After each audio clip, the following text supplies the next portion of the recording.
Hello, I'm just making this recording as an introduction to the vocabulary for our section 4.1, Quadratic Functions and Transformations.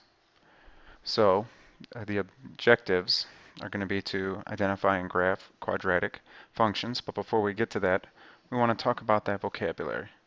The first off is the parabola, and that is just the graph of the quadratic function.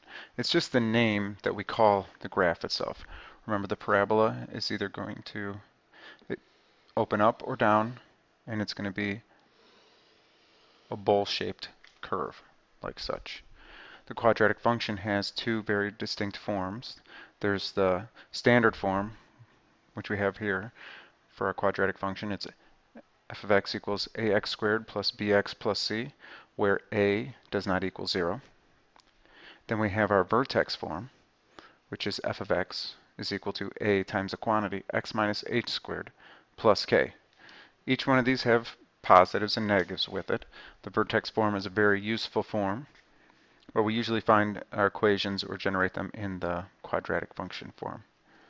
All right. You can also get from the vertex form the axis of symmetry. That's just the line that divides the parabola into two mirror images, cuts it right in half. It's the line of reflection. One side, same distance from the line of reflection as the other side, our axis of symmetry. Nice little provides the symmetry for the parabola, and that's always x equals h. And then we have the vertex of our parabola.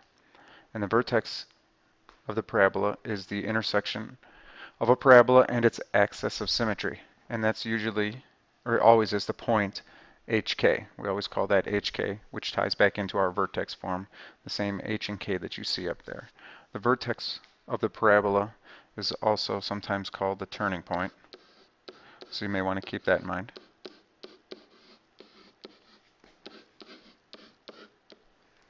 I hope this introduction is helpful. Enjoy.